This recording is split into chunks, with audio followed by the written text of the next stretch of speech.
किसी काम रे वर्तमान टाइम रे मु व्यस्त अच्छी जो से भी टाइम दे पारुनी तो मु काम रे मतलब जिते टाइम आस निश्चित भाव जनइबी कि मुझे कौन करुच्ची। एठी डालमाटा पूरा देखो केमती गोटा गोटा अच्छे टिके भी फिटनी डालमाटा डाली भी पूरा गोटा गोटा एबे हमर आज रे लंच थाली टे रेडी हो जायछि आपण मन देखि पारुथिबे ता संगे डालमा भी प्रिपरेशन कली किछि भी कुकर रे लागिलानी तो आपण एई प्रोसेस फॉलो कर पारिबे।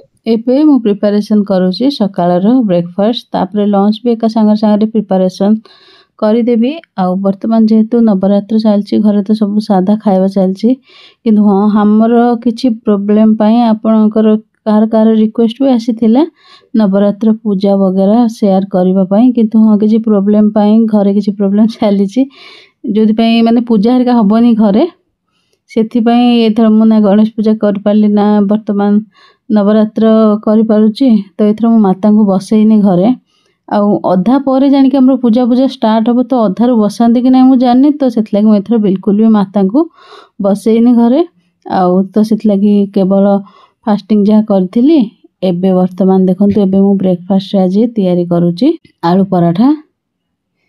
आलू पराठाटा आपण माने जे कोनोसी भी पराठा बनातु आलू पराठा है जहाँ भी स्टफिंग वाला पराठा बनइले कौन हुए ना ताकू लो फ्लेम रे टिके गोल्डन ब्राउन हवा जाए आम जदि सेकिवा लो रु मीडियम फ्लेम रे ताहले पराठाटा भितर जाए बहुत भल भाव रे कुक होता है। आ मुझे सोरिष तेल यूज करुँची आपंकर टोटाल पर्सनाल चॉइस किसी लोगों सोरिष तेल खराब भी लगी पारे मुझे जानी निज चॉइस रे आपण माने घी बा रिफाइंड ऑयल यूज करि पारंती।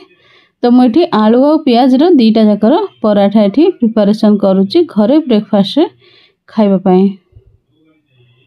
आ एठी चाह भी बनीगला मोर चाह बनीगला पर एपटे मु बसदेवी भात लंच पाई टाइम हो गलानी पाखापाखि 11टा हो गलानी आ छुट्टी दिन रे नॉर्मली एमती टिके लेट ही हुए आ देहटा मोर जेहेतु टिके भल नाही तो सेथि लागि मु शॉर्ट्स भी डेली अपलोड करि पाउनी लॉन्ग वीडियो भी 2-3 दिन रे गोटे अपलोड करूची आ अलगा किछि काम रे वर्तमान टाइम रे मु व्यस्त अछि जोथि सेथि भी टाइम दे पारुनी तो मु काम रे मतलब जिते टाइम आसो निश्चित भाव जनइबी कि मुझे कौन करुच्ची। आउ देखो ए पराठा पूरा गोल्डन ब्राउन है कि बहुत क्रिस्पी हो जाए बहुत सुंदर पराठा बनी जाए। आउ आमे भी डालमार प्रिपरेशन करबा और डालमार किछि टिप्स एंड ट्रिक मु आपन संगे शेयर करबी जमती कि डालमाटा आपण मान जेते करूछंती सेटा मुग डालमाटा नॉर्मली बहुत बल बल है चारियाडे लगी जाए कुकर रे हैला कुकर ऊपर कवर हैला तो आज मु शेयर करबी देखिबे बिल्कुल भी आपनकर लागिबोनी तो मु सीधा आज फुटण देकी बसे दोची तो तेल ऐड कर देछि तापर जीरा तापर पियाज ऐड कर देछि।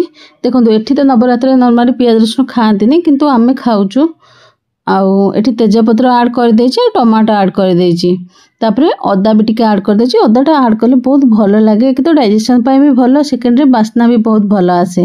आ एबे मुग डालटा जोटा मु भाजी देथिली ताकू मु धोई के ऐड कर देछि मुग डालटा हल्का भाजंतु जेमती तार कलर चेंज होबनी कलर चेंज हो गले पूरा खराब हो जिवो सिजीबनी आउ टिके टेस्ट भी बहुत खराब हो जिवो। तो एबे देखंतु डालमा रे आगु मु पानीटा दे देली आ पानीटा फुटिला पर ही हमें परिबा पकेबा परिबा पकेकी तापरे ताकू आमे 1.5टा पाखापाखि सीटी देवा लुण हल्दी भी ऐड कर देछि एटा हो सबुठु बड़ ट्रिक कि आपण माने पानी को गरम करके तापरे सीटी देंतु कंचा पानी जदी आपण माने दउछंती ताहले सेटा ऊपर लागिबो ही लागिबो 1.5टा सीटी देली गोटे आ गोटे सीटी अधारो मु ताको ओल्हे देली आ कुकर टाको सांग सांग खोली देली। आ एठी मु तयारी करूची कांकड़ आलू भजा बेसर देकी आपण माने केमती कांकड़ भजाटा करंती जणेबे। तो एठी मु सिजे देछि सोरिष बटा दे देछि आउ ता संगे आलू आउ कांकड़ को ऐड कर देछि प्रथमे कांकड़टा देथिली ता संगे सोरिष बटाटा दे देथिली एबे आलूटा पके देछि आलू टोटाली ऑप्शनल।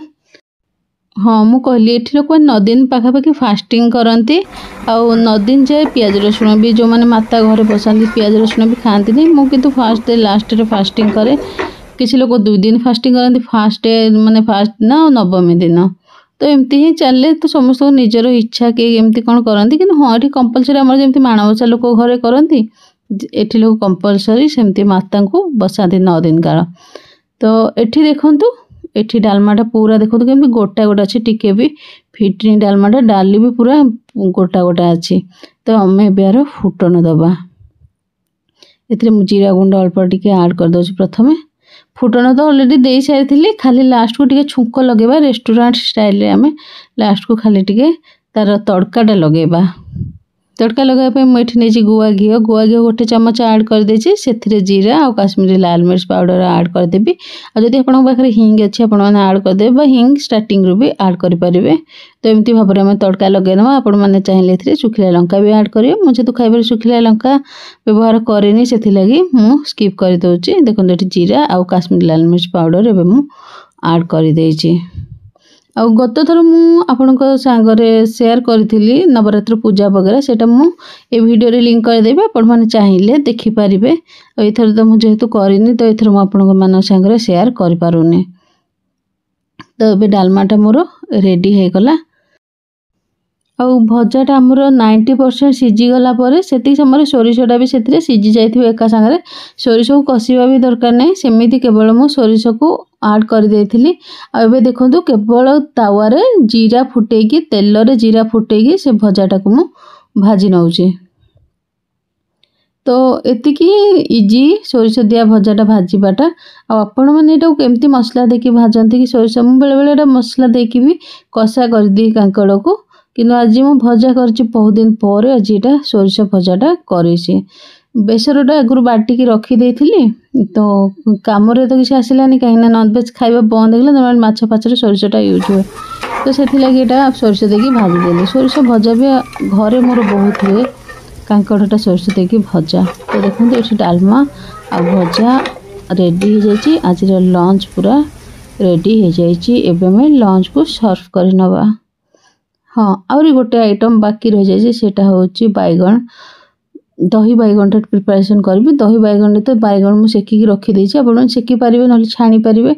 आउ से फुटण देवा फुटण देवाई मुझे 5 फुटण आड करदेवी। 5 फुटण आउ लंका सुखिला लंका मैंने आड करेंगे।